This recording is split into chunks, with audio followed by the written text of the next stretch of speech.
Boa noite a todos. Eu agradeço ao convite. Fico muito honrado esse convite do meu amigo Vicente, de longa data, não é, Vicente? A gente tem agitado, tem militado nessa trincheira da arquitetura há muitos anos. Eu conheço o Vicente desde que saí da faculdade, então ele era a referência, era o cara que lutava com a revista, com os eventos, com o IAB, que a gente... Então é muito legal estar de novo aqui, vendo o Vicente, que ele continua aí fazendo o seu agito. E aqui em Santa Catarina também, algumas vezes. E foi muito bem lembrado o nosso amigo André Schmidt, que era uma pessoa queridíssima, uma figura deliciosa. Tive a oportunidade de trazer com o André aqui uma exposição da Lina Bobardi, que ainda não era tão estrela como ela é hoje, que foi muito legal, uma exposição grande. A mesma exposição que rodou o mundo por 9 anos veio para cá, foi mostrada aqui em Santa Catarina, e o André que conseguiu viabilizar. Então, bom, agradeço a presença de vocês e vou falar um pouco da arquitetura. Simone tem alguns amigos, né, que eu já conheci outra vez aqui, Valério e tal. A Simone, que já me entrevistou 2 vezes, ela lembra mais que eu dessa coisa. E, enfim, me perguntou o que eu ia dizer, qual era o tema da minha palestra. Eu falei, puxa vida, tem que ter um tema. Então, arquitetura como instrumento de transformação, não é isso? Como ferramenta. Porque eu gosto de ver a arquitetura como uma coisa muito ativa. A arquitetura, a gente acabou de ver um projeto que está cheio de intenções, e essas intenções têm que estar claras em cada gesto, em cada desenho, em cada pedra de calçada, em cada... Isso é arquitetura. A gente tem que sair do salto alto da arquitetura, deixar esse lado, tudo bem, tem glamour, mas deixar baixar e pensar que a arquitetura é para o outro. Nós somos servidores da sociedade. Isso quem dizia era Alvar Aalto, nada menos do que o grande arquiteto finlandês. O arquiteto é um servidor da sociedade. E a gente, quando pensa em sociedade, tem que pensar em todos. Não, sabe, não somos poucos. A cidade só existe porque é um ajuntamento de pessoas, de muita gente, de todas as classes sociais, faixas etárias, de todas as nível de escolaridade e tudo mais. Então, é só assim a cidade pode dar certo. É o palco da tolerância, não é? Você, na cidade, é o exercício da tolerância. Você tem que conviver, suportar o outro, suportar o diferente, não é? Então, isso é o processo da civilização, é esse, não é? É o que a gente, infelizmente, não está vendo agora nessa guerra, que é uma coisa de uma tristeza, mas de uma tristeza né? De você não poder falar, deixa eu desligar essa televisão, porque senão eu não vou dormir hoje. Porque é o horror. A cidade deve ser o oposto disso. A cidade não pode ser o gueto, nem de rico, nem gueto de pobre, não é? Bom, eu vou ler, me desculpe, eu vou ler uma página, juro que é 1,5 páginas no máximo, depois eu vou começar a mostrar umas coisas para vocês, porque eu acho que faz sentido, só para ficar um pouco, com um pouco assim, uma marcação de alguns princípios.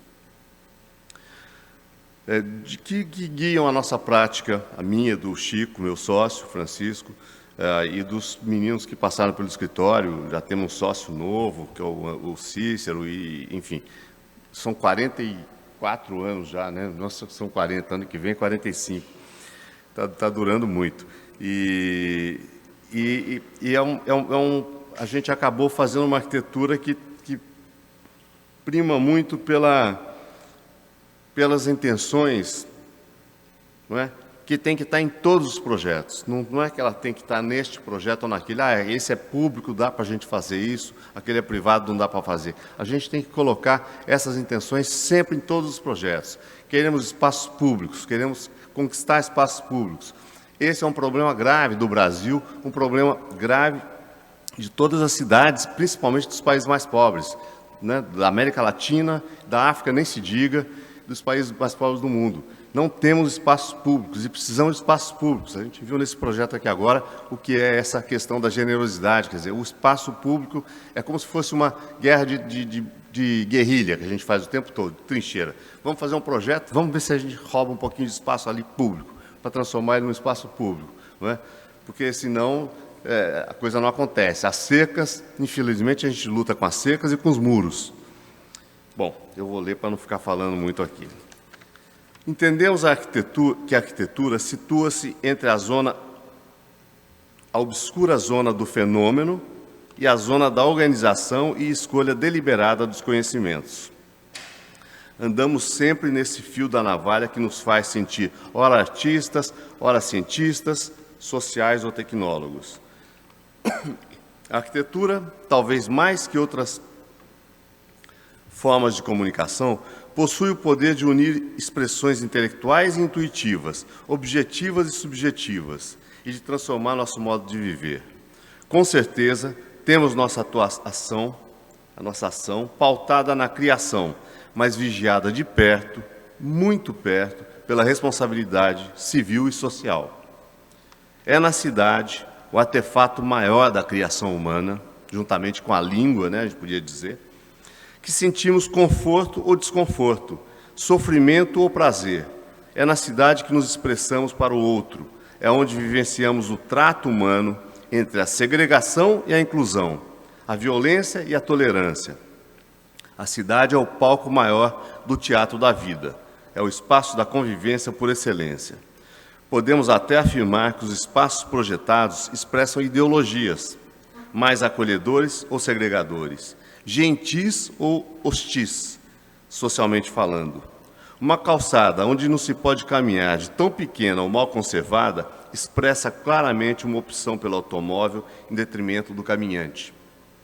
A falta de um abrigo num ponto de ônibus, idem, ou seja, a impressão que formamos de cada cidade e seus espaços tem muito a ver com questões objetivas e subjetivas. Basta olhar à nossa volta para ver nossas cidades e metrópoles, para ver o estado em que se encontram. Vejam a precariedade dos sistemas de mobilidade, a falta quase total de infraestrutura em muitas partes, a violência resultante desse verdadeiro muro que separa ricos e pobres. A cidade livre, como sempre foi sonhada, praticamente não existe em sua plenitude. O que vemos são guetos de ricos que se trancam em condomínios fechados, espécies de prisões, e pobres nas periferias e favelas construídas, muitas vezes em sítios impróprios, como desfiladeiros, cursos de água ou depósitos de lixo, uma outra forma de prisão. Essa, infelizmente, é a realidade das cidades de toda a América Latina e certamente da África. Mas eu não sou um pessimista. Um arquiteto jamais pode ser um pessimista. Nossas ações devem ser construtivas, ações que afetam profundamente a vida do outro, de todos. Mesmo quando reformamos uma loja, um bar ou uma pequena casa, estamos construindo um pedacinho de cidade. Nosso trabalho é altamente invasivo na vida das pessoas. E por isso, quando projetamos, é preciso ter em mente essa consciência bem viva. Cada coisa que a gente faz afeta a vida do outro. O que eu quero mostrar aqui hoje são justamente projetos que desenham e alteram pedaços de cidades. Intervenções pontuais, ora pequenas, ora não tão pequenas, que podem irradiar benefícios na trama urbana social. Nesses projetos, enfatizamos o respeito ao passado, à história, à simbologia e aos mitos. Não o respeito cego que elege um ícone e o congela no tempo como um bibelô. Em todos eles, a função ou uso proposto é o que nos guia, que comanda as nossas decisões. Entendemos que toda arquitetura deve buscar o bom funcionamento na atualidade da vida contemporânea. Neste sentido, elegemos os elementos físicos pré-existentes, portadores de valores simbólicos, documentais ou mesmo sentimentais do passado, e os utilizamos como combustível em nossos projetos. Algo que os tornem densos de significado e de conteúdos múltiplos, que sejam ricos para além de sua função imediata, espacial e formal. Penso que os projetos de intervenção no patrimônio construído devem mesmo reinventar esse patrimônio, trazê-lo para uma nova vida e novas bases de atendimento às novas demandas e necessidades dos dias atuais. Nesse sentido, não precisamos ter o passado como inimigo, Não precisamos descartá-lo e nem devemos nos submeter a ele como onipotente. Vivemos no presente, e é no presente e no presente é que atuamos com nossa memória e sonhos, sentimentos passados e desejos futuros. Por isso eu ouso dizer que o projeto pode reinventar o patrimônio. Sem esquecer que as cidades só funcionam bem se tiverem boas infraestruturas das engenharias, fluxos de serviços, abastecimentos, água, energia, saneamento, coleta de lixo, comunicações, etc. E esses são os maiores desafios que enfrentamos hoje. Devemos falar também de uma infraestrutura simbólica, ou melhor, quero falar de uma arquitetura que, apesar dos atributos físicos, materiais e espaciais que a configuram, também pode e deve ser portadora da memória, algo intangível, mas alimento tão necessário quanto o pão de cada dia. Bom, me desculpem ter lido, eu sei que é chato ler, mas eu vou... É aqui que passa, né?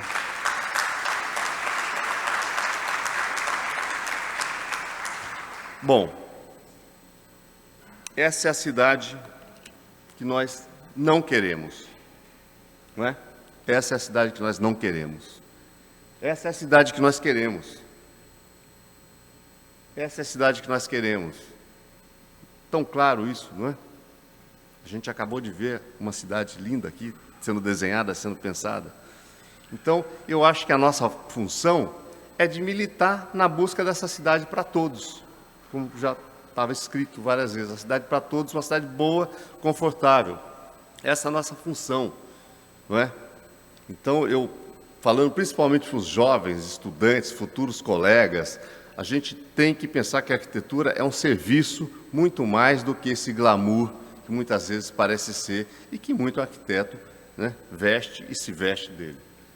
Bom, eu vou mostrar alguns projetos. Por exemplo, o Museu do Pão, que eu acho que muita gente conhece, eu sei que muitos já viram, meus colegas que já viram várias vezes, podiam até ir tomar um café, porque vão ver um repeteco aqui. É um projeto muito pequeno, na Serra Gaúcha não turística ainda, né? Agora é um pouco mais. Ilópolis é a cidade, 4.000 habitantes, quase 4.500 habitantes. E a gente fez essa loucura, uma cidade de colonização italiana, na região de Arvorezinha, Antagorda, no Alto do Taquari, naquela região que agora sofreu horrores, só que está no alto da serra, mas é dentro do Vale do Taquari, que a gente viu a desgraça que foi a chuva. Eles vieram para essa região depois da primeira imigração de Gramado, Canela, de Caxias e Bento, vêm para explorar a madeira, derrubar as matas de araucária para fazer, né, para viver aí. E quando eles chegavam nessas cidades, eles tinham que, quem assistiu o filme Quatrilho vai se lembrar muito bem, tinham que fincar uma âncora, ou duas, né, mas a principal era um moinho. Depois tinha a capela também, mas o moinho é o que fazia a farinha para a polenta e para o pão, trigo e milho.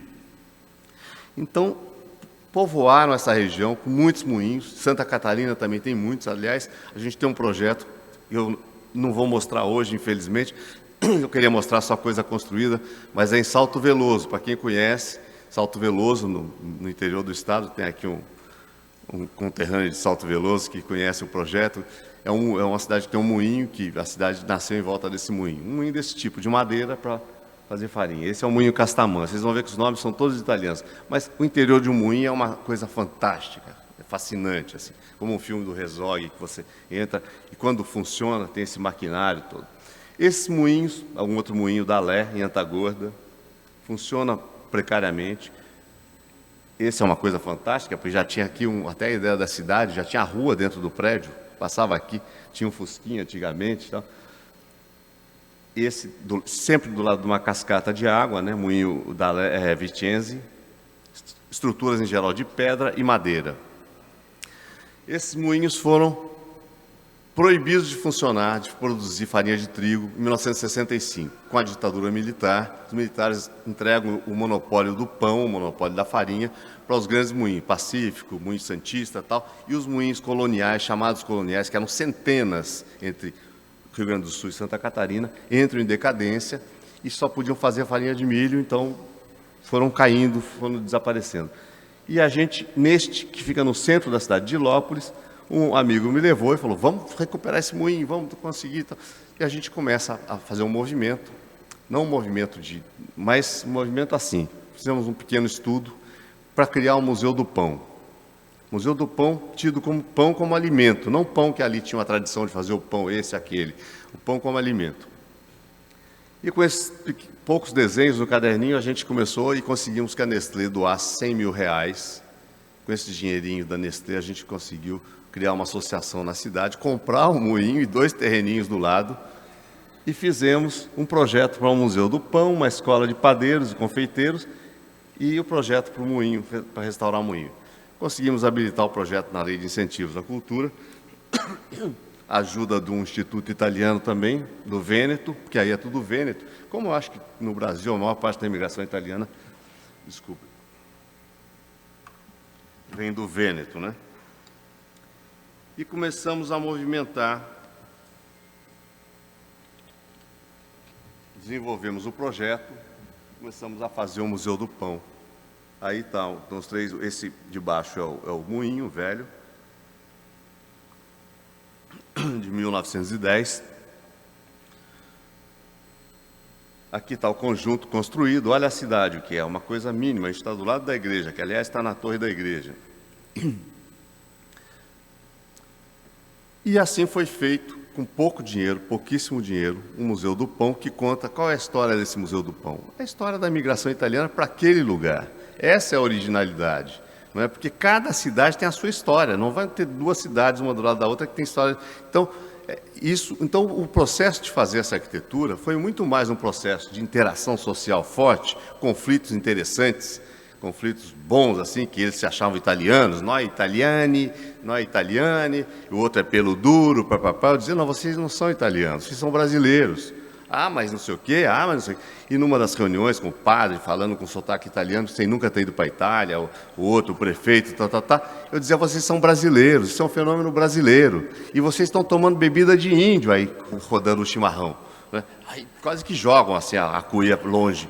Porque, então, esse processo, para mim, é o lado mais interessante da arquitetura, é esse embate. Quer dizer, você tem que se posicionar culturalmente, porque nós estamos construindo um país, essa gente está construindo um país. Chegou aqui passando fome, os avós, bisavós, né? Porque fugiram de uma Itália faminta, uma Itália miserável, 1900, grande fome no Vêneto, e hoje desprezam os haitianos que vão para lá, ou outro que é pelo duro, é isso, aquilo. Então, é um processo de dizer, isso aqui é Brasil, só aqui é possível isso. Só aqui é possível ter essa sociedade em que todos são iguais.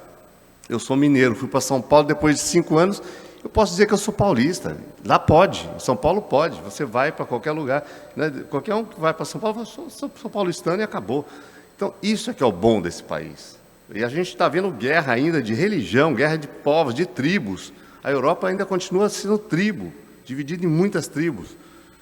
Então, para mim, esse é a coisa mais importante ao fazer arquitetura. Aqui é a escola de padeiro no dia de festa, e vou mostrando, eu não vou falar muito da arquitetura, vocês pegam os livros, estudam, depois vai ver detalhes, essa coisa, essa outra. Eu sempre digo assim, ó, planta boa, corte bom, não sei o que, tem que ter, né? O projeto tem que ter, é obrigação, não é?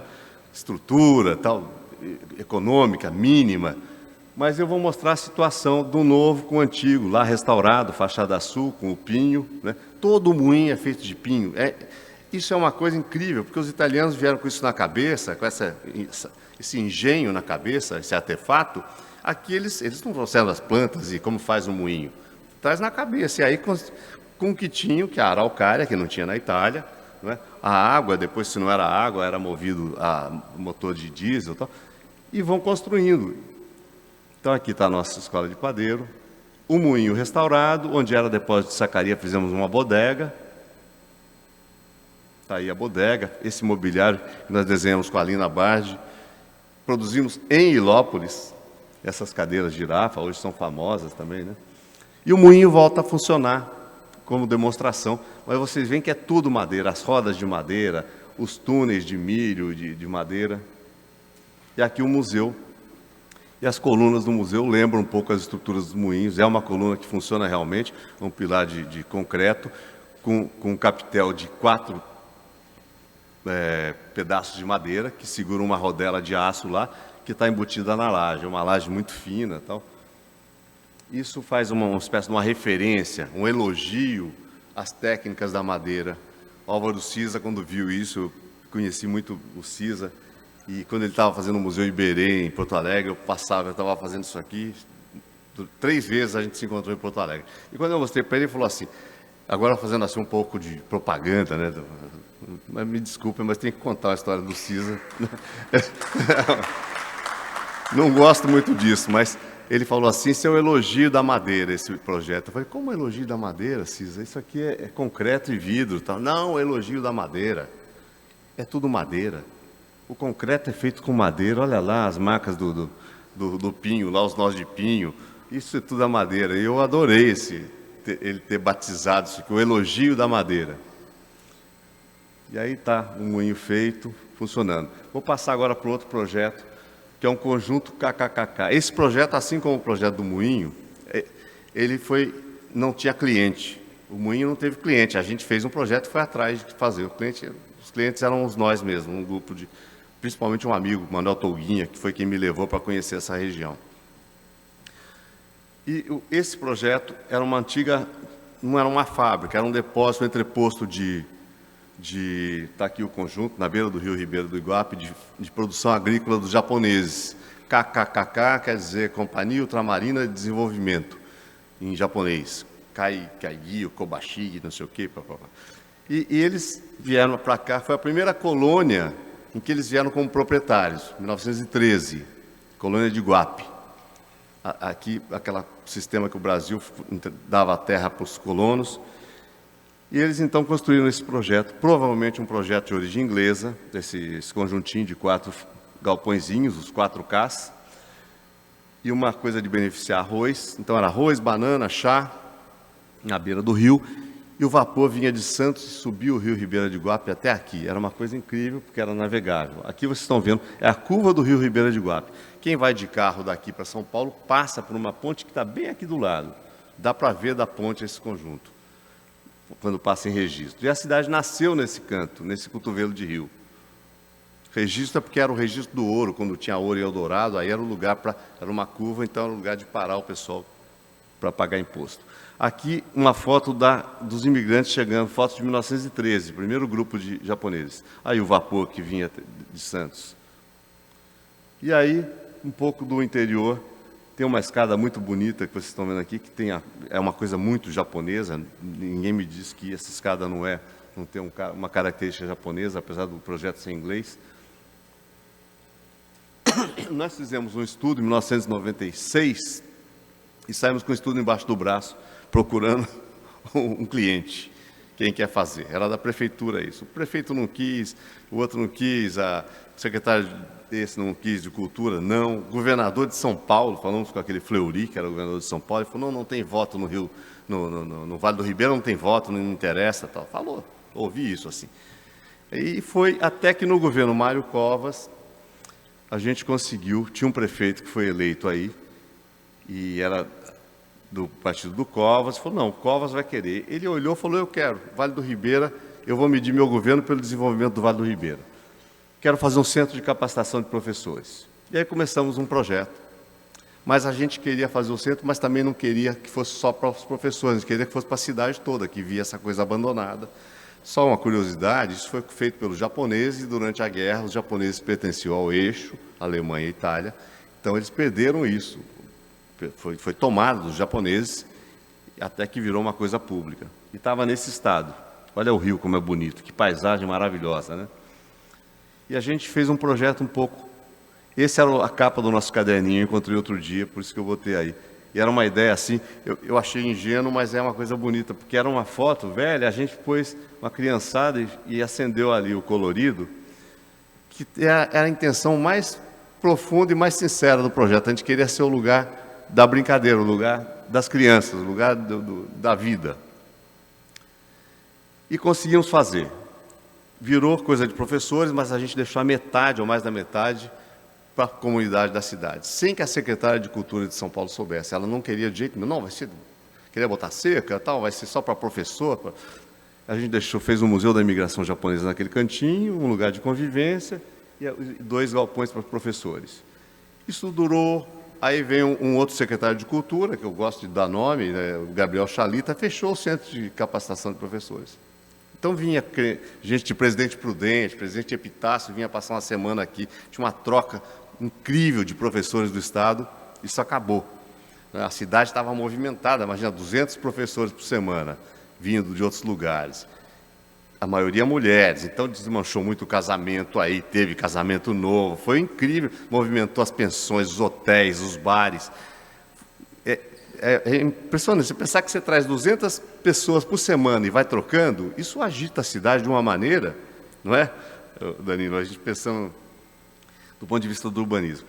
E isso ficou meio, vai lá, vai cá, vida meio precária, a prefeitura não conseguia manter, vai daqui, vai dali, até que um dia voltamos à carga. Isso aqui é um teatro que a gente fez, que é um edifício novo, ali vocês estão vendo o elevador. Aqui está o conjunto, quando inaugurado. Primeiro lugar que a gente foi procurar pedir ajuda, lá em 96, foi no SESC São Paulo, Danilo Miranda. Danilo falou, puxa, não temos plano ainda para o Vale do Ribeira, tal, não dá. Porque eu olhava para isso, eu tinha acabado de terminar o SESC Pompeia com a Lina. Acabado não, mas tinha. E ficamos 9 anos no SESC Pompeia, eu dizia, isso é um SESC Pompeia pequenininho, é um mini SESC Pompeia. Não deu. Aí, nesse outro momento, o SESC chega e fala, queremos fazer um centro lá, mas é pequeno.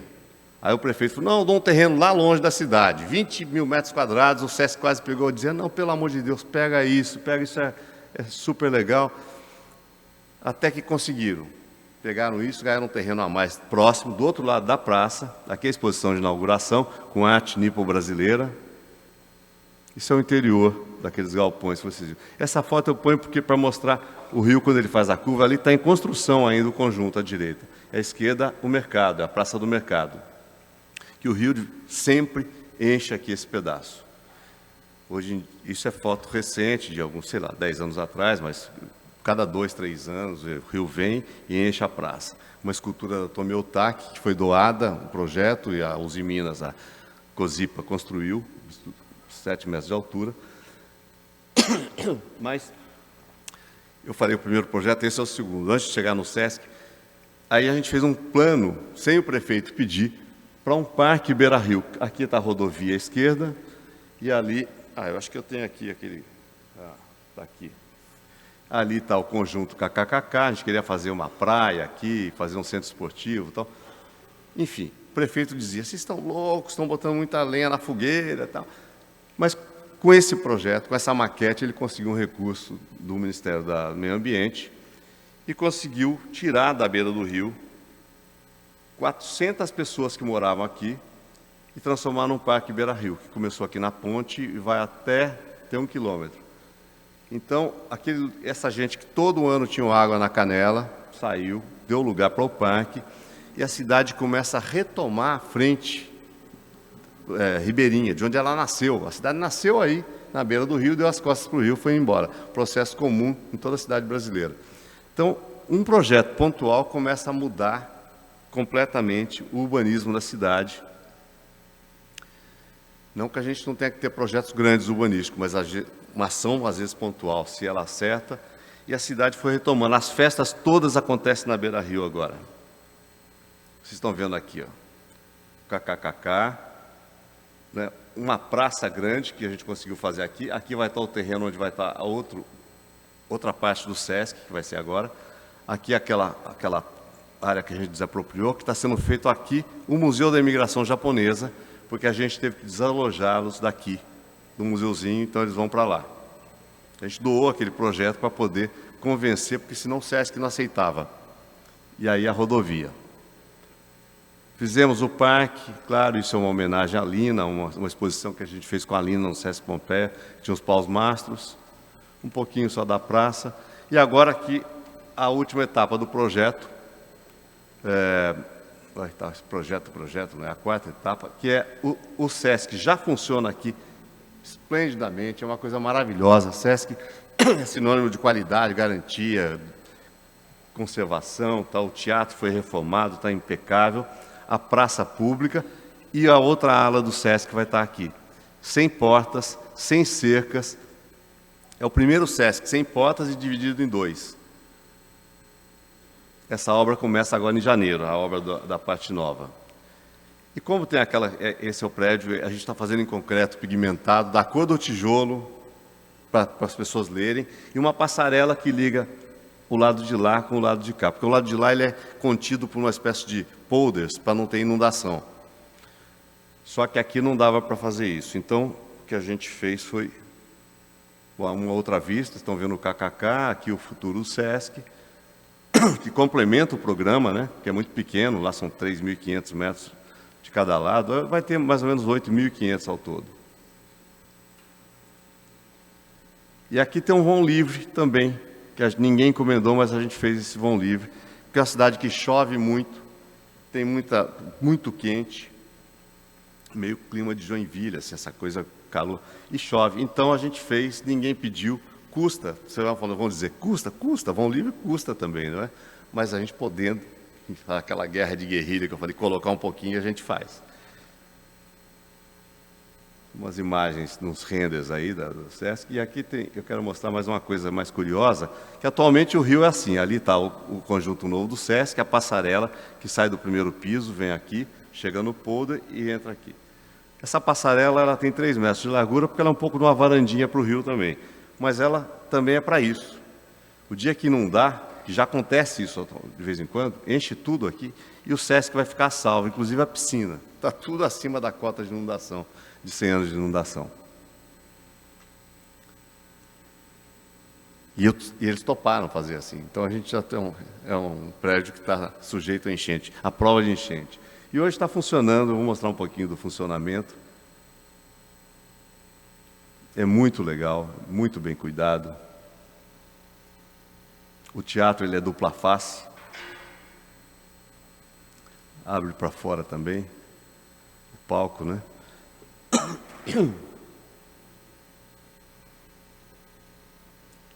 Para a gente foi a escada que eu disse aí, né? Uma briga com o bombeiro que não pode escada assim, não pode escada assada, né?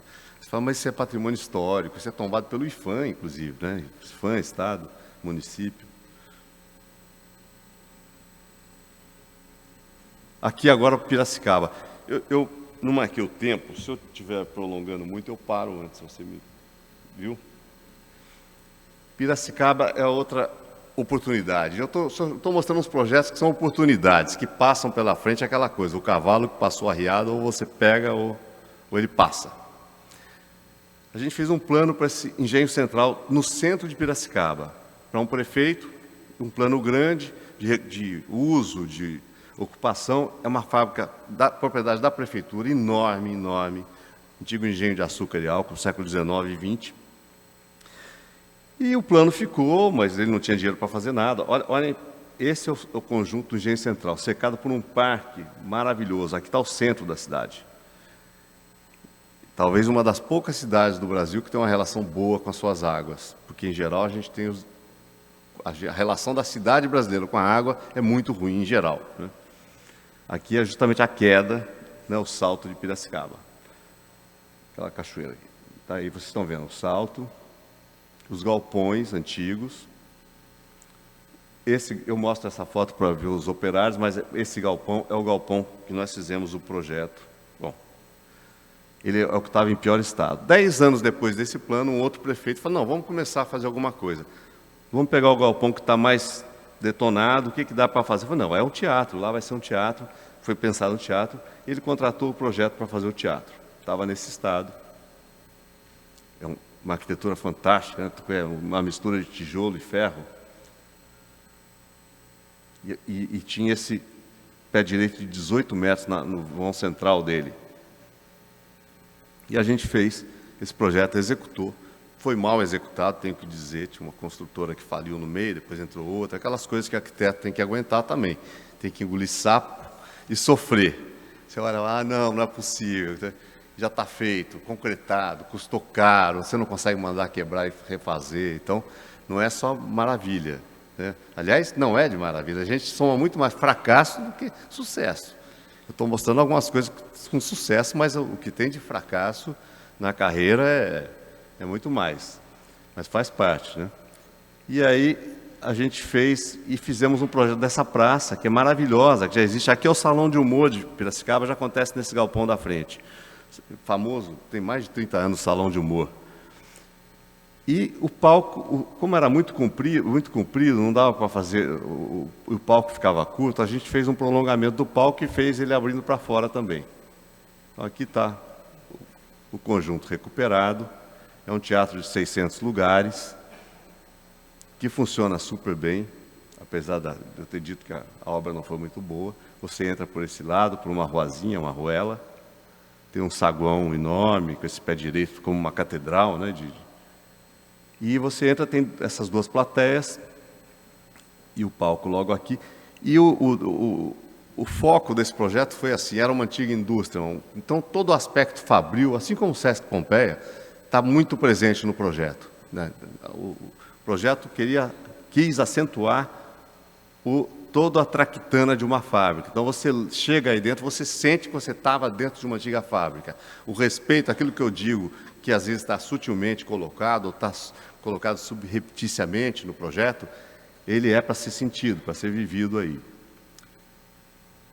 Aqui o palco aberto e a fábrica, já com todas as marcas do tempo, né, os templos de tijolo, as janelas foram fechadas com esses tampões de ferro.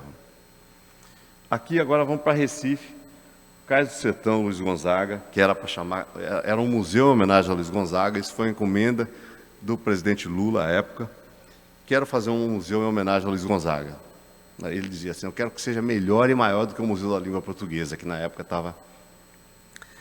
Tá bom, e a gente começou a trabalhar o Museu Luiz Gonzaga, com um grupo muito grande de antropólogo, de literato, de artista, músico, cineasta. Todos aqueles cineastas de Pernambuco participaram desse projeto. E essa foto eu mostro para vocês terem uma ideia, bom, já foi, né, aqui, do que é a Caatinga, que é longe daqui, mas o que é esse emaranhado da Caatinga.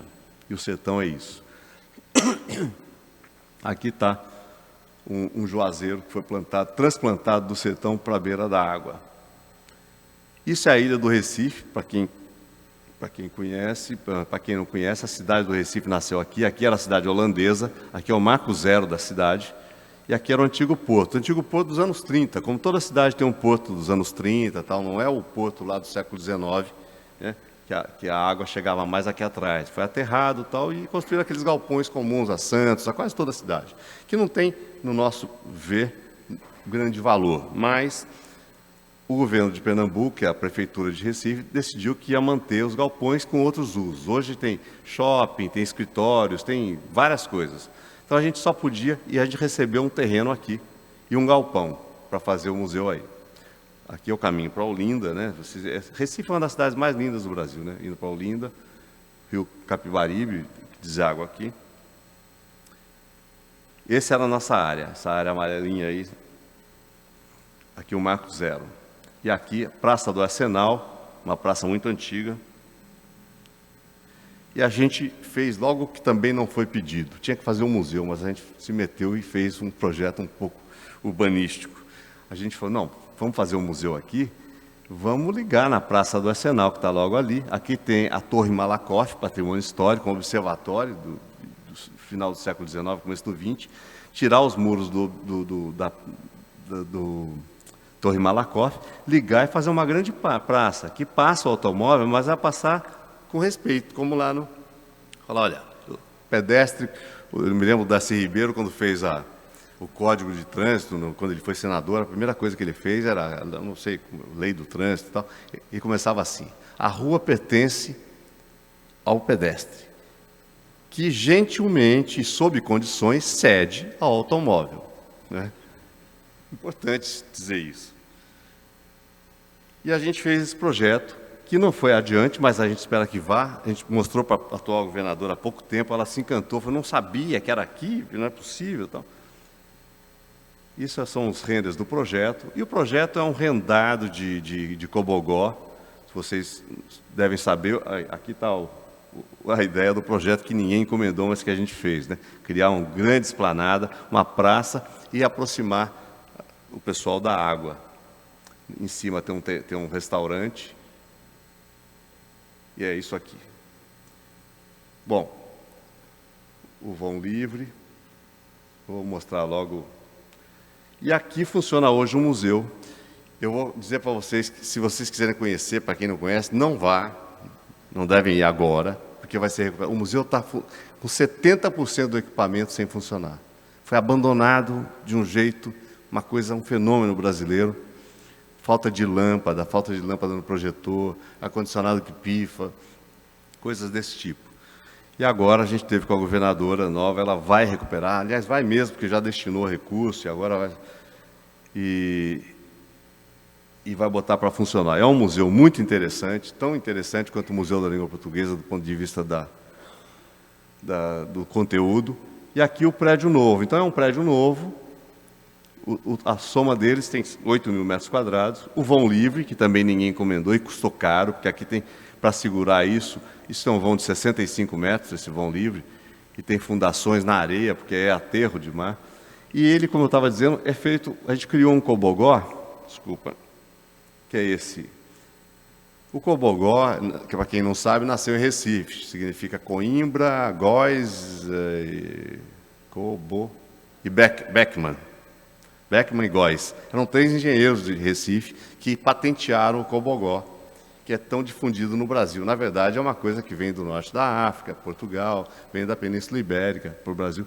E a gente fez um cobogó que é revoltado, assim, ele não se encaixa direito, ele é meio, né, indomável, de concreto, pesa 140 quilos cada peça dessa, de 1 metro por 1 metro, de concreto geopolimérico, branco, se você corta ele é branco também por dentro.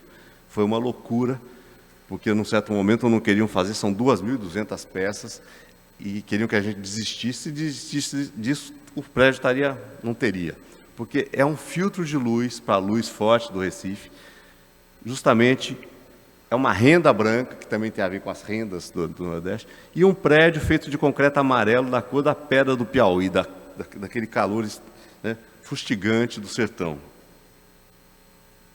Esse é o Jardim Sertanejo. Hoje funciona um restaurante aí nojento.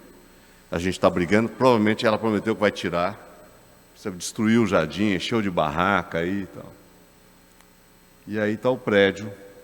E é um lugar novo. Esse vão livre é super usado, é uma varanda de escala urbana. Eu gosto de usar esse termo assim, porque tem a varanda nas casas, mas a cidade também precisa das varandas, né? Então essa é uma varanda urbana, aberta para todos. Não tem depredação, a gente achou que ia ter muita depredação e não teve, zero. E achou que o pessoal ia subir, escalar, você fica, falei, agora, vai cair uma criança, vai subir, vai morrer, vai machucar. E é um lugar de festa, já virou, está no calendário, mas vocês só vão visitar daqui a um ano. Eu mando um aviso, assim, fala, agora pode. Aí o Juazeiro crescendo, eu vou passear um pouquinho dentro, e o que era só do Luiz Gonzaga virou um cais do sertão. Ele conta a história do sertão, porque o Gonzaga ele cantou o sertão em todos os aspectos, né? Na tristeza, no sofrimento, na alegria, na festa, no baile. E aí são roupas do Gonzaga, você entra, dá de cara com essa vitrine enorme, tem 14 metros, com as sanfonas dele. Aqui você entra numa imersão, uma tela de 270 graus de projeção, com 6 metros de altura, que é um dia no sertão. E dentro tem cantar no sertão, ocupar o sertão, são 7 temas que tratam do sertão. Trabalhar no sertão, aqui é uma caixa do trabalho, mas dentro passa um filme do Kleber Mendonça, impressionante, que é precursor do filme Bacurau. Para quem assistiu Bacurau, o ensaio ele fez aqui, antes. Fortíssimo. Tinha até uma questão, deixa a criança entrar, não deixa, não sei o quê, porque é uma coisa... No final, as crianças entram e de boa. Mas eram...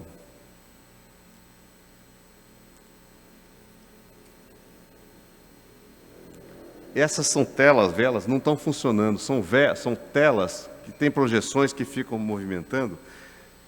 E é uma tela quadrada que meu amigo Dalmo, que vocês devem conhecer, eu queria que ele estivesse aqui hoje, não é? Me ensinou a história da tela-vela. Na foz do Rio São Francisco, tem um veleiro, uma jangadinha, que tem uma tela quadrada, com uma vara na diagonal. Esse tipo de embarcação, esse tipo de tela só tem aqui na Foz de São Francisco e no Egito Antigo, há 4.000 anos atrás que tinha.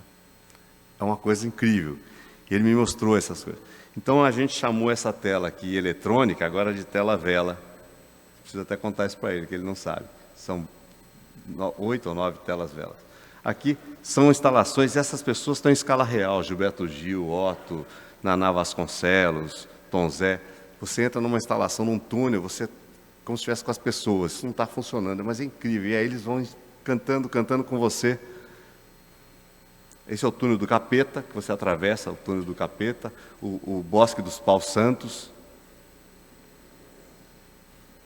Toda a museografia a gente fez também, os 60 discos do Gonzaga, um lugar para a criançada aprender a tocar, o auditório, que está com absorção acústica, são absorventes acústicos revestidos por rendas feitas pelas rendeiras. Foi outra novela. Como é que a construtora ia comprar renda? Sabe? Ah, mas onde põe na planilha? Não tem aquelas coisas que hoje em dia falam, mas isso é um museu, você vai ter que se virar. Né? No final, faz associação com as rendeiras lá do sertão, elas fazem as rendas de 1 metro, 1 metro e pouco por 1 metro e pouco, e vem para cá. E aí ele, à noite, um efeito que a gente não esperava, que deu, foi quando, deixa eu só voltar, quando acende a luz à noite, ele fica dourado, porque o concreto, isso não estava previsto no projeto, foi para a gente uma boa... E aqui está o muro que a gente quer derrubar, ó. Tirando esse muro, vai... Bom, eu vou para acabar a Praça das Artes, vou mostrar rapidamente. Isso para quem conhece São Paulo, aqui está o Teatro Municipal, o Vale do Anhangabaú, que não mais é esse, é um outro agora.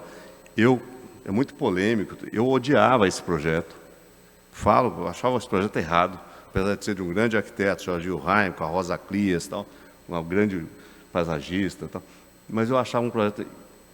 E o que foi feito, eu acho um projeto bastante acertado. O pessoal fala, não tem árvore, não tem isso, mas é uma grande esplanada. Aliás, em cima do projeto do Yangel. Né? E aqui está o nosso terreno, é fundo de lote. A gente ganhou um fundo de lote a partir de um que dá para Anhangabaú, São João e Conselheiro Crispiniano. É mais ou menos isso. E esse projeto ele foi sendo desenvolvido a partir de 2006, foi quando começou, e não está pronto ainda. Porque era para fazer uma coisa aqui só, restaurar o Conservatório Dramático Musical, criado pelo Mário de Andrade, e esse prédio. Mas aí a gente, no desenvolver do projeto, foi conquistando um pouquinho mais de área. Conquistamos uma área aqui para fazer esse prédio, que é o bloco dos corpos artísticos profissionais do Teatro Municipal. Então aqui, ó, vocês estão vendo. Então aqui as escolas de música, nesse grupo. Aqui o auditório, que era conservatório musical, virou um auditório restaurado, é patrimônio histórico. A entrada é pela São João. E este bloco, provavelmente a gente começa agora a detalhar, a desenvolver esse projeto agora, que seria o terceiro bloco da Praça das Artes. Esse está ficando pronto, vai ser inaugurado por dentro, né? Por fora está tudo pronto, em janeiro, agora. E a praça está aqui embaixo. Aqui ficou a fachada do Cine Cairo, que é o que sobrou do cinema que dava para o Anhangabaú. E isso era o nosso lote, olha. Era isso aqui e um fundo de lote que a prefeitura depositava lixo no centro de São Paulo. Quer dizer, um lote típico português do século, né, português que eu digo, da nossa urbanização do século XIX, aquele que é quintalzinho, goiabeira, não sei o que não faz sentido mais em nenhuma metrópole do mundo. Então, esse projeto ele é feito... Aqui vocês estão vendo o conservatório, umas casinhas aqui. Aqui está a nossa entrada da Praça das Artes. Isso é o que a gente encontrou lá. Então, o projeto, como eu estava dizendo, é feito de dentro para fora. Ao contrário da maioria das arquiteturas, você fala, não, faça ali, tem um terreno, faça o meu projeto. Não, isso aí começa das entranhas, ele é feito das vísceras. Então, por isso que ele sai tão doido assim, essa coisa meio... um pedaço aqui, um pedaço lá, que liga com isso, tem um túnel que liga aqui a parte profissional, as escolas, aqui o bloco central. Isso é concreto pigmentado de óxido de ferro e de ocre. Aqui está o Cine Marrocos, que é tombado. E a escola de música tem 3.000 alunos. Eu digo que aqui é a praça, propriamente dita. Aqui na esquina tinha um terreno abandonado da prefeitura. Desculpa. Que era para fazer um prédio, e nunca que faziam esse prédio. Não é que quando vão inaugurar essa parte aqui, a gente foi lá e negociou com a Secretaria de Obras e com as pessoas daí, falando, vamos tirar aquele tapume? Aí, vamos tirar o tapume. No que tirou o tapume, a gente ganhou uma área, simplesmente, que era daqui até a esquina da São João. Não, mas aí vai ser prédio, dá para fazer um prédio, a prefeitura dá para fazer dinheiro aqui e ali. Não, mas tira essa para inaugurar, e pavimento? Ah, vamos levar o pavimento e tal. E a gente plantou árvore aí, para complicar a vida do futuro cara que vai... Porque tirar árvore hoje no Brasil é mais difícil do que tirar um prédio. Então, a gente plantou mais de novo uma ação de guerrilha para complicar a vida, para que isso tudo seja praça, ligado no Anhangabaú, que esse Anhangabaú hoje ele se projeta aí para dentro, e a praça vem para cá. Aí tá, a praça é uma passagem, na verdade, é uma passagem de ruas, que liga 3 ruas, livre, não é? Aqui vai ter, já está construído o restaurante, aqui a parte uma sala de ensaio de orquestra, que é do tamanho do palco do municipal, com a mesma condição acústica. Ainda não funciona na plenitude, né, o que está funcionando, falta muito mobiliário e tal. Mas, e aí são as festas, a entrada pela São João, acho que tem algumas imagens do interior. E é um prédio estranho, né? É um prédio, muitas janelas fechadas, porque tem que ter acústica, para salas de ensaio de música aqui, ensaios individuais. Tem 60 salas de ensaio, de vários tamanhos. Isso na parte da escola só. E as salas são assim, eu ia mostrar falando da acústica hoje, tem uma acústica fantástica. Essas são as salas das escolas. E aqui a parte dos profissionais, que tem a corpo de baile do municipal, tem até piscina para ginástica na cobertura. É o nosso Lincoln Center e o Juilliard School, é um misto assim, sem demérito, assim, porque tem uma qualidade de construção de equipamentos. Hoje aqui é tudo linóleo já, isso foi logo que inaugurou, salas de danças impecáveis, com condições acústicas, vocês estão vendo aqui o ensaio. Isso é um cenário, não é obra, não. E aqui tem um espaço central que vai ser o restaurante, que ainda não funciona, mas está pronto, que a gente fez todo o teto acústico com as tecedeiras do Triângulo Mineiro. Uma coisa que a gente já fez muito com a Lina Bobardi, Sesc Pompeia e tal. E aqui estão os tecidos que vieram de Minas, e esse lugar vai ser o lugar do restaurante que junta profissionais, crianças, porque o menino, a partir de 7 anos, faz testes e entra na escola. É uma escola de formação mesmo de música profissional. E aqui é o nosso artesão do Rio Grande do Norte fazendo o lustre, que não existia mais, a gente fez um lustre, que é uma espécie de um pouco espinho, com muitas lampadinhas de LED. E a sala de concertos restaurada aí, né, pintada de branco e tal, que funciona hoje muito. E embaixo da sala de concertos, a gente fez uma sala de exposições. Aqui uma exposição de vestimentas e trajes de peças do municipal, de óperas, uma exposição de fotografia do Bob Wolfenson, nesse espaço expositivo embaixo.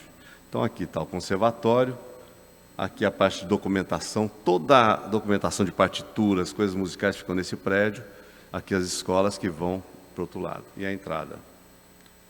E aí a festa. Uma das inaugurações, já foram muitas.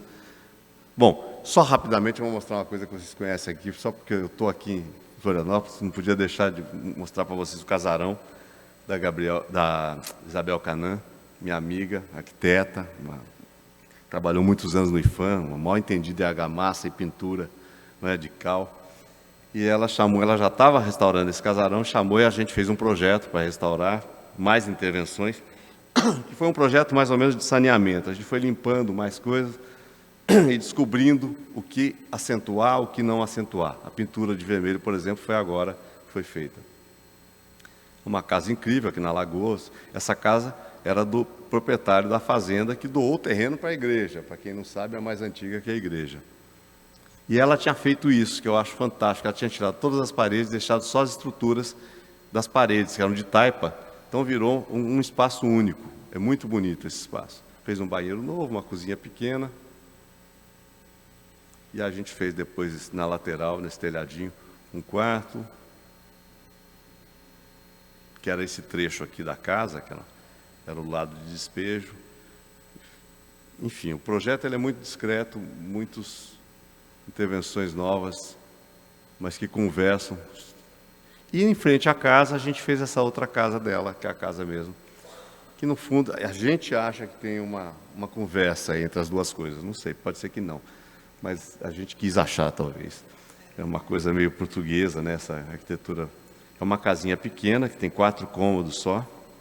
Né, uma sala, cozinha, um quarto aqui, um quarto embaixo e aqui um ateliê. Com esse pátiozinho no meio e uma ponte que liga as duas coisas. Uma laje de jardim. E aí tem um pouco da coisa de das cores do barco, né? Eu gosto dessa coisa o azul, a pintura de barco.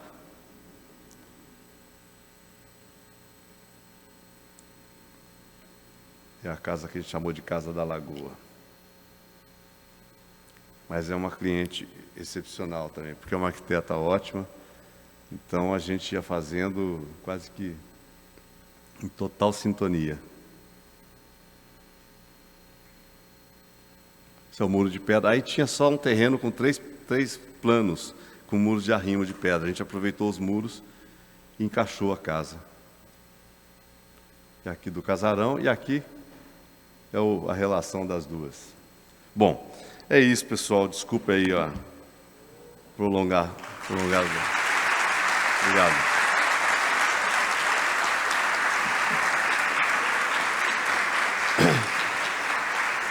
Fazer propaganda do meu livrinho, que foi relançado, um livro chamado Arquitetura Conversável, que eu lancei em 2011, mas tem uma edição nova, que eu sempre digo que acho que a arquitetura conversável é tudo que a gente precisa hoje, né? Bom, se tiver alguma questão... Alguém quer fazer alguma pergunta, pessoal? É de novo. Pois é, eu sempre tenho perguntas.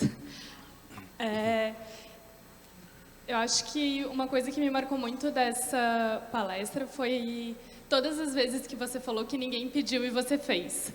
Então, eu queria saber se você sempre tem essa certeza quando você faz, e se não, como que você faz quando você não tem? A gente não tem certeza nunca.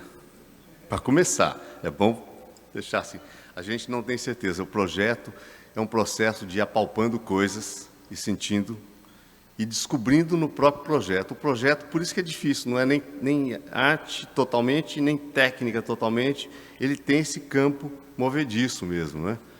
Porque você muda uma coisa no projeto, você tem que rever tudo. Você tem que começar de novo. É igual o jogo de xadrez, né? Alterou uma coisa, opa, repensa a jogada, porque não vai ser... O projeto é bem assim.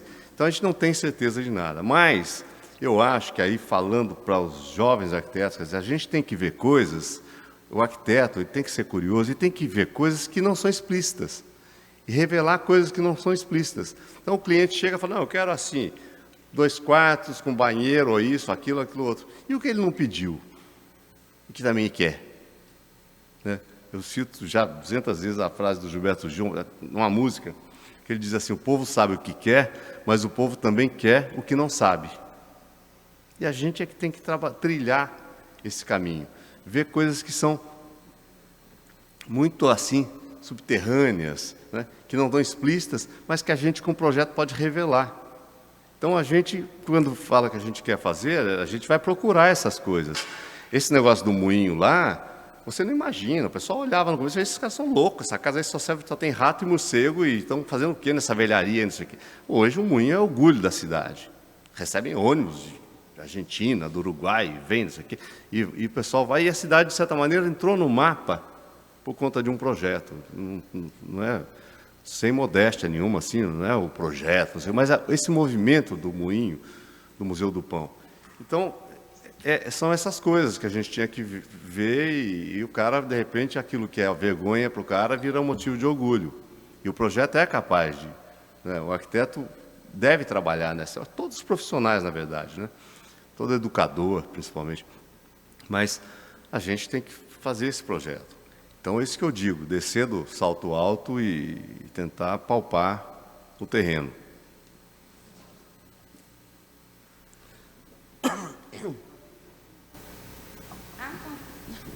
Marcelo, eu queria que você explicasse a sua paixão pelos grandes vãos, os vãos enormes.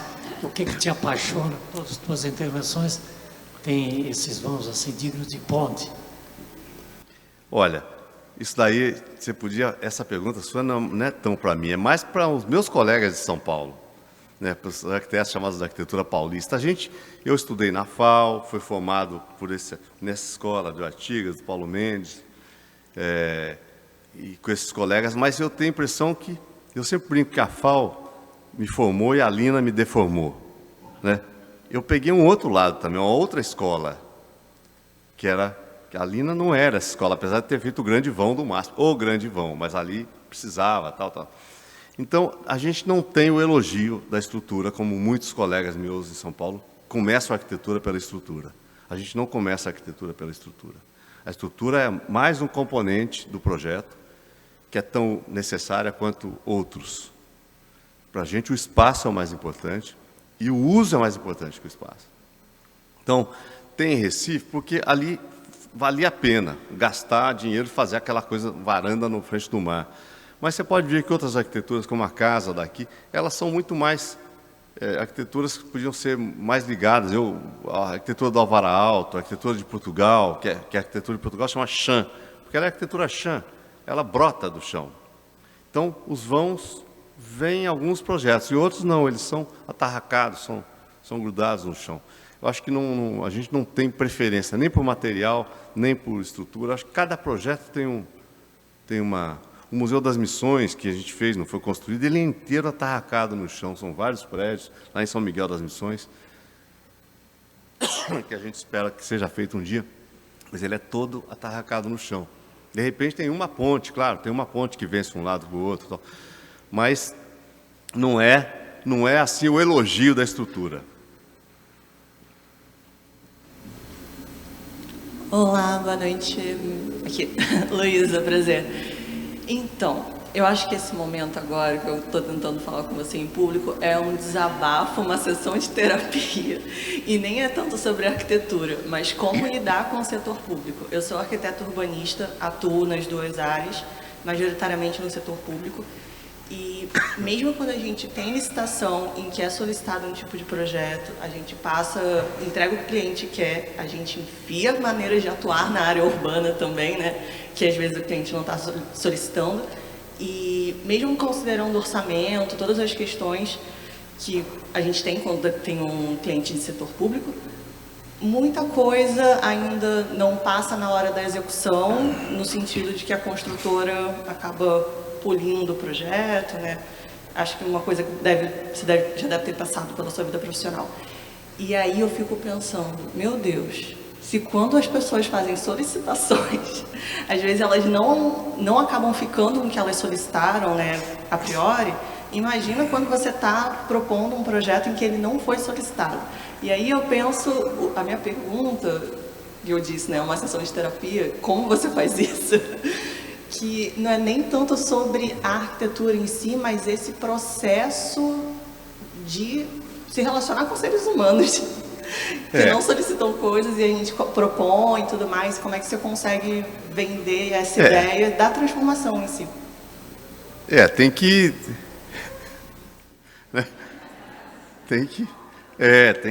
seduzir, tem que brigar, tem que ser contundente, a gente briga, mas como eu disse, a gente perde muita batalha, mas muita. E quem trabalha na área do patrimônio, então, é uma loucura, que a gente leva de pancada, mas eu sempre me coloco já como um militante do patrimônio histórico, que eu sou. Dirigi o programa Monumenta, lá em Brasília, fui convidado para ser presidente do IFAM em 2003, e não quis, mas é que eu entendo o lado deles, que eles têm que segurar, se abrir a porteira, passa muita coisa que não pode passar. Por outro lado, a gente não avança também, fica não é? A gente pode ver que tem... Então, essa briga, ela é muito rica com o pessoal do patrimônio, que tem pessoas muito competentes, muito cultas, tal. E enriquece a gente, né? Você tem que... Se não dá para ir por aqui, você dá a volta por ali. Se não dá para ir por aqui, você vai dar a volta. E isso é, em geral, com o cliente. Todo cliente você tem que, pequeno, médio, grande, você tem que ter essa lida. E na hora que dá para fazer uma coisa, você faz, né? Mas não é, né? É uma luta constante. Tem que escrever, eu falo para os estudantes de arquitetura, vocês têm que escrever, vocês têm que falar, vocês têm que defender ideias. Não é assim, ficar na prancheta, para vou desenhar aqui agora. Isso é pouco tempo que você desenha. Você vai sonhar com o projeto, pensar, e juntando coisas para depois chegar uma hora você fala, agora tem que desenhar. Mas não sai, botar papel branco na mesa e começar a riscar é a maior tortura que pode ter para um arquiteto, porque não é assim. Aí a dose de arbitrariedade é muito grande, quer dizer, é tudo gratuito. E um projeto não pode ser gratuito, não pode ser feito fracamente. É igual eu comparo com poesia, arquitetura é igual poesia, não pode ter sobra. Você nunca viu um poema bom sobrando uma palavra, ou uma sílaba, ou isso aqui, não é? Então, esse rigor, essa coisa essencial, sintética, tem que estar na arquitetura também. Também não respondi a sua pergunta, mas...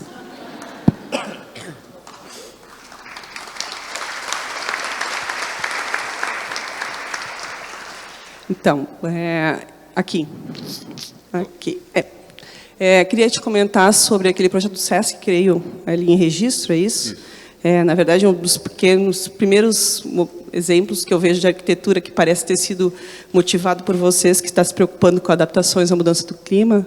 E eu queria saber se isso é uma prática do escritório de vocês, levar isso como consideração, ou foi pontual naquele momento lá. Como é que surgiu essa demanda? Porque é uma questão que ainda a gente não vê muito na pauta dos escritórios e dos projetos de arquitetura aqui no Brasil. Olha, eu acho que sempre teve presente. Acho que a arquitetura é que hoje, falando arquitetura qual é o termo que usa? Sustentável? Sustentável, né? Sustentável, isso aqui. Eu acho que a arquitetura, boa arquitetura, sempre foi sustentável, tem que ser sustentável. E cada vez mais. Hoje em dia você tem exigências que são exigências novas. E elas têm que estar no projeto como feijão com arroz. É igual antigamente, rampa podia ser mais em pé. Hoje, então, não dá para fazer rampa mais em pé, tem que fazer como é a lei hoje. Essas novas demandas têm que estar na arquitetura, mas eu acho que a boa arquitetura sempre primou por isso. Principalmente na arquitetura moderna brasileira, pioneira, as primeiras, né, até Brasília, vamos chamar assim. Tudo isso era fundamental, a questão da ventilação natural, orientação, sol, sombra, luz. A gente, nos anos 70, que a gente começa a viver o horror. Vocês podem ver que quando o patrimônio histórico é todo destruído, década de 70 foi destruição em massa de patrimônio histórico, os prédios viraram essas torres de vidro, que não tem nada a ver com o clima brasileiro, e aí começa, a gente está tentando consertar, e as cidades são cidades que crescem assim, explosivamente, de um jeito, cria as periferias, que não dá para chamar de cidades, né? São lugares inabitáveis, são lugares duros, ainda falta muita coisa para ser cidade mesmo. Mas essa questão, acho que ela está presente e deve estar sempre presente. Você pensa lá no Alvará Alto, lá no anos 50, 40, na Finlândia, que fazia uma arquitetura para o clima dele.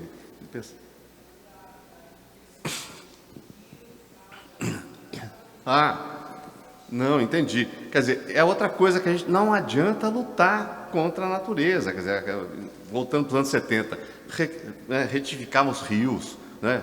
São Paulo é um maior exemplo disso. O Rio Pinheiros era uma coisa sinuosa, de uma várzea para inundar, enchia, voltava, enchia. Fizeram o Rio Pinheiros, o Rio Tietê, e botaram 2 estradas do lado de carro, ninguém chega perto da água, ninguém vê o rio.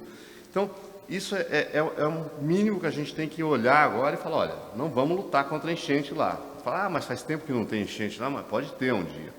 E legal que esse cliente, SESC, topou, né? Então, Mas a gente tem que sempre pensar nessas coisas, em todos os sentidos, né? Mesmo assim, o concreto virou vilão hoje em dia. Eu vou em alguns debates e tal, ai, concreto, não sei o quê, gasta muita energia para fazer concreto, não é sustentável, isso, aquilo. Ora, o Brasil é um país dos inventores do concreto. A tecnologia do concreto aqui é uma coisa muito fundamental nesse país. As grandes barragens, a arquitetura toda boa também foi feita de concreto. A gente não vai dizer que pode prescindir do concreto de um dia para o outro. Ah, mas a madeira, a gente tem madeira, mas a gente tem mais árvore do que madeira. Porque a gente não sabe usar a madeira brasileira, não tem tecnologia para controlar essa madeira também revoltosa ou rebelde que a gente tem, que é a madeira tropical, cheia de óleo e tal. É diferente do Japão e da Finlândia, que se dominam totalmente a madeira, tira a seiva e tal. Então tem coisas que a gente tem que ir com calma, não entrar num barco assim. E outra coisa, falando para os jovens principalmente, não é porque um projeto é sustentável que ele é bom. Ele pode ser sustentável e ser uma porcaria. Não é? Né, professor? Boa noite, obrigado, professor. Obrigado, né? Agora há pouco o professor Lantada me apresentou para o senhor, até brinquei, né? Pô, a alegria de poder encontrar um ídolo, mas no sentido de que a gente, quando encontra um mestre, né? Eu, graças a Deus, eu sou uma pessoa que tem a lucidez de poder reconhecer só assim aquilo que tem valor na vida. E já foi dito assim que o arquiteto, quando escreve, ele o faz muito bem, né? E hoje o senhor nos brindou aqui com um manifesto. A introdução da sua palestra foi quase um manifesto da boa intenção, né? Até estava brincando contigo ali antes que a pessoa disse, de boa intenção o inferno está cheio, mas é mentira, porque quem não tem uma boa intenção não vive bem, né? Então, assim, até a ideia não é uma pergunta, é uma solicitação, claro que é quase uma gentileza do senhor, puder nos ofertar essa sua pequena introdução que escreveste para nos falar, de uma maneira que depois pudesse ser compartilhado para a gente poder aprender um pouco mais e a tua memória ficar mais clara na nossa lembrança. Claro. Queria agradecer muito também a tua presença, que só isso já é uma luz, né, para a nossa profissão. Muito obrigado. Obrigado a você. Alguma pergunta?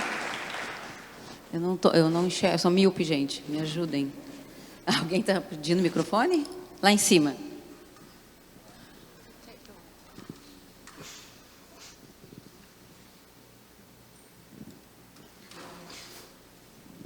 Oi, boa noite, eu sou a Letícia, jornalista aqui em Floripa. Me chamou muito a atenção na tua fala que você faz bastante referência artística, né? De vários setores da arte, assim.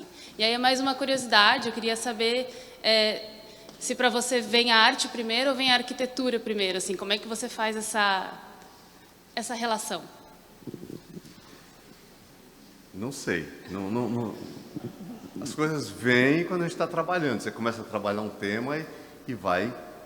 Aí quando aquele projeto está na cabeça, você olha para uma coisa que você passaria por ela desapercebidamente e fala, esse negócio vai funcionar no meu projeto. Tal. A gente começa a ler muito sobre os temas, como a gente fez projetos em vários lugares do Brasil, no Alto Rio Negro, né? A gente gosta de entrar em cada tema. Museu das Missões, a gente foi fundo nas missões. Entrevistamos as pessoas mais interessantes. Padre Meliá, no Paraguai, mal entendido de Tupi-Guarani, e antropólogos, os índios, Mibiá-Guarani lá, os indígenas lá das missões. Então a gente vai entrando no tema, que é uma coisa boa para a gente também, porque é um maior prazer. A gente fica lendo agora, a gente está fazendo um projeto que vai ser construído, mas o projeto, como sempre, a arquitetura, se faz 10 anos atrás, agora é um projeto de 2010, em Igatu, chique de Igatu, fica na Chapada Diamantina, município de Andaraí, no alto lá da mineração já falida de diamante e tal. É um lugar lindíssimo, é patrimônio histórico natural e construído, IFAM. Um lugar que tem 400 habitantes só, vai ter um museuzinho lá. E eu estou lendo de novo uns livros que eu li na época, Cascalho, do Herberto Salles, que foi um grande escritor baiano, além dos marimbuns. Então é legal que a gente entra nessa viagem e é bom porque isso é que vai fazer a arquitetura, aí traz a arte, traz a literatura. traz para o projeto. E a arquitetura de museu, principalmente, não devia ter assim, tá aí o prédio, agora bota o conteúdo aí dentro. Né? Devia já a arquitetura já ser um pouco o conteúdo. A gente batalha para que a arquitetura seja um pouco já a expografia ou a museografia. Acho interessante que tu está trazendo a questão de repertório, né, que faz parte dessa formação do profissional. Mas eu quero te perguntar também em relação a toda essa formação, né, que eu acabei de falar aqui, repertório, enfim, né, técnica.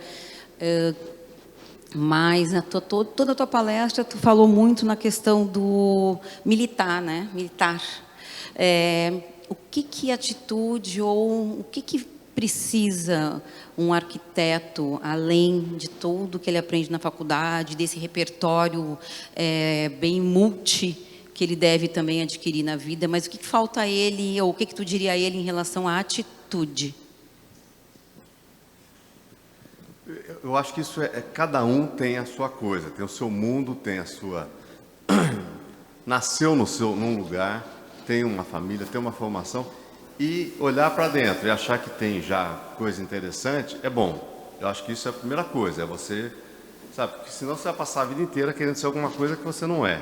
Então, eu diria que a gente é um monte de coisa, não é? Igatu, lá, o Chapada Diamantina, tem uma coisa fantástica. Aqui, Salto Veloso, um projeto que eu estou fazendo em Salto Veloso, já falei aqui do Moinho, tem 4.000 habitantes, Salto Veloso, e é muito interessante. Tem uma coisa muito legal, inclusive a rixa com as cidades vizinhas. Salto Veloso é uma cidade mais miscigenada. Do lado tem uma austríaca, né, 13 Tilhas, depois do outro lado tem uma, esqueci o nome, que é italiana, que o prefeito anda vestido de italiano de 100 anos atrás, inclusive. Quer dizer, é um negócio doido, né? Tem um coliseu. Vocês sabem aqui que tem um coliseu lá? Alguém sabe? Você sabe, ali o menino sabe. Tem um coliseu, um mini coliseu na cidade vizinha. Então, você começar a ver essa briga dessa coisa é muito interessante. Então, inclusive para você fazer coisas que sejam úteis, que não sejam inúteis. O coliseu ninguém consegue usar, porque é de vidro blindex também na janela. Imagina um mini coliseu. A gente tem que formar essa crítica. E essa coisa da cultura, eu estudei na época da ditadura militar, de 74 a 78. Não podia nada. A gente sabe, não podia nada. Livros, você lia livro escondido. Para assistir um filme do Eisenstein, atravessava a cidade, ia no porão do cineclube, não sei qual, para assistir o Coraçado Potemkin, sabe? Coisas assim. Então, é importante vocês pensarem nisso, porque a gente viveu isso. 4 anos, o Artigas caçado, Paulo Mendes da Rocha caçado. Eu entrei na FAO, eles tinham sido caçados. Depois que eu saí, que eles voltaram. Então, a gente ficava assim, quem são esses caras? Tal. O cara fazia arquitetura, fazia boa arquitetura, defendia.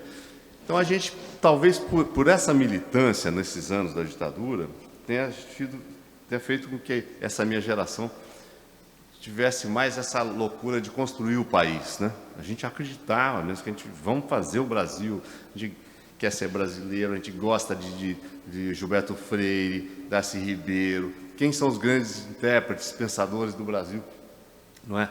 Aqui, em Florianópolis, teve um grande cara que fundou o Departamento de Cultura, chamado Agostinho da Silva, um português fantástico.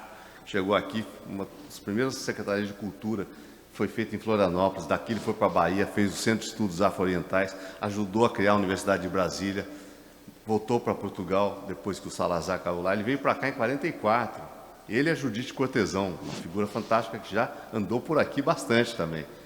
Poeta, médica, não sei o quê. Mas a gente não sabe dessas histórias, dessas figuras. Então, eu acho que essas figuras se empolgam. Depois eu fui trabalhar com a Lina, que era outra fanática pelo Brasil, completamente fanática. Ela odiava a Itália, foi crescendo, não odiava, ela foi achando que aquele mundo era completamente falido, a Europa, o velho mundo. Eu falava, aqui vocês têm tudo para fazer, e vocês têm tudo para fazer, nós temos tudo para fazer, tudo está para ser feito. Faz uma cidade nova, faz um bairro novo. Todos os lugares do Brasil, 5.500 municípios, tem alguma coisa para fazer importante. Tem que cuidar da água, por exemplo. E cuidar da água não é só preservar a nascente, limpar a água, rio. É criar uma relação saudável com a água, urbana com a água. Isso aí é fundamental. É trabalho para o arquiteto assim para 50 anos, não é? transformar as periferias, que são lugares ruins, hostis para se morar, em lugares decentes, em lugares bons para se morar. Né? Vamos ter que tirar umas construções, fazer umas clareiras, criar praça, plantar árvore, botar ali um teatrinho, vamos ter que fazer coisas. Então, tem muito trabalho para arquiteto. Eu acho que isso é importante que vocês olhem para isso. A gente começa sempre fazendo o quê? Reforma na casa da tia, do pai, muda aqui ali. Isso é o começo de todo mundo. Eu ia comprar material de construção com pedreiro, quase que ajudava a sentar tijolo, ajudava até, para fazer a primeira casa e tal. Mas a gente vai aprendendo na obra. Mas eu acho que tem coisas... Quem escolheu essa profissão é uma profissão de ordenar coisas, de consertar coisas, de fazer coisas, de criar nova ordem. Então, a gente é consertador de coisa, tentar desentortar a perna de cachorro, né? Está dentro da alma da profissão. Opa. Letícia. Boa noite. Também me chamo Letícia, também sou jornalista aqui na cidade. E eu fico muito feliz nesse evento, estou vendo muito o André Schmidt aqui, né? E queria aproveitar para eu e a Simone... Ele é um grande amigo de muitos de nós aqui, e nós tivemos a oportunidade de fazer uma matéria com ele, que ele dizia que ele se chamava de desenhador urbano. E ele falava que o arquiteto tem que ter um olhar ampliado sobre as escalas, senão nós só estaremos empilhando tijolos. E eu vejo que você também tem esse olhar ampliado, e eu queria só, talvez, esse recado para os jovens arquitetos sobre a importância de pensar na edificação e ter esse olhar ampliado sobre as escalas. Assino embaixo. Gente, mais alguém? É isso? Acho que a gente encerra, né? Eu tenho uns recadinhos aqui. Opa, tem uma pessoa ali. Acho que aí faz e a gente encerra. E eu vou passar uns recados. Boa noite. Meu nome é Juliana, eu sou estudante de arquitetura. E eu vejo que vocês são um grande escritório hoje. E provavelmente deve ser mais fácil hoje em dia para vocês conseguirem conquistar o apoio dessas prefeituras, da Nestlé, dessas grandes corporações para fazer os projetos. Eu tenho alguns colegas que eles estão apaixonados também por arquitetura e têm muita vontade de, vamos fazer um projeto e vamos oferecer, e quem que vai comprar, e quem que vai investir. Eu queria saber como que vocês conseguem mapear essas pessoas, com quem que vocês falam, qual que é a fonte que vocês vão, quem é o fornecedor ou os fornecedores. Como que faz isso? De trabalho ou de... Para financiar a proposta de projeto. Olha, é uma luta contínua, né? Não tem receita para isso. A gente está fazendo, lá, eu lembrei outro projeto agora, em Bodocó, me ligou um secretário de Cultura de Bodocó. Se vocês já ouviram falar em Bodocó, só pela música do Luiz Gonzaga, de Salgueiro a Bodocó, Januário é o maior, né? E foi aí que me mostrou, Zangado, velho Jacó, aquela música do Gonzaga. Bodocó é uma cidade no confim de Pernambuco, tem 20 mil habitantes, 25 mil, quase no Piauí, quase no Ceará, no Araripe. Me ligou um dia porque tinha visto esse museu Luiz Gonzaga. Falou, a gente queria um projeto. Eu falei, mas onde você está, Bodocó? Eu falei, tudo bem. Véio. Tinha a cadeia pública, que era uma coisa pequenininha, uma cadeinha abandonada, para fazer a Casa de Cultura. E a gente fez o projeto, ele contratou. Então, acontece essas coisas. Mas, porque em geral, no interior, o pessoal fala, não, ninguém tem dinheiro para projeto. E projeto não se paga. Você dá o projeto, faz aí uma coisa e tal. Você fala, não, mas faz aí é que custa, né?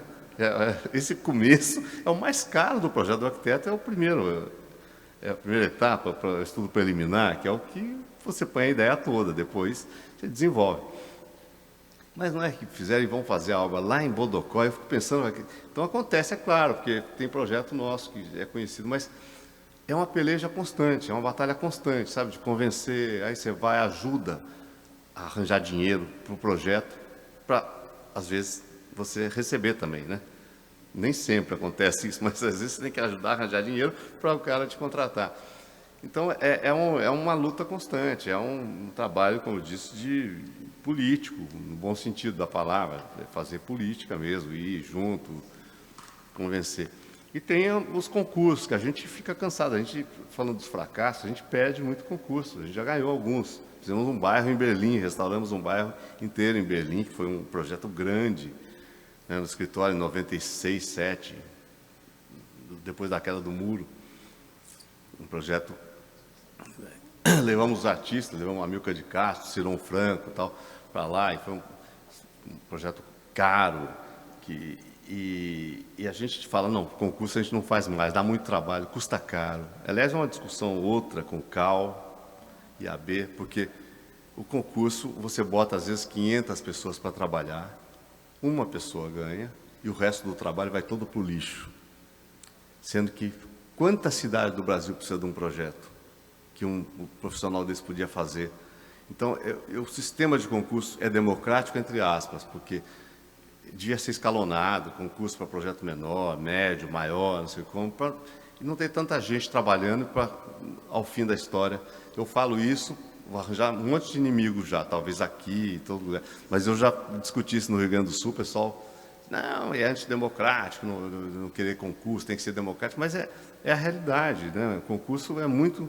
E custa caro fazer um concurso. A gente faz um concurso, depois faz as contas, quanta gente trabalhou, a não ser que seja um concurso pago, que a gente estava contando agora, a gente está fazendo a sede do Google em São Paulo, um projeto enorme, assim, uma coisa... Foi um concurso. Chamaram 5 escritórios, contrataram 5 escritórios e escolheram um projeto. Foi sorte nossa que a gente ganhou, entregamos agora. No campus da USP. Mas... é um jeito menos sofrido de fazer concurso, mas é um jeito. A gente começou o escritório ganhando um concurso.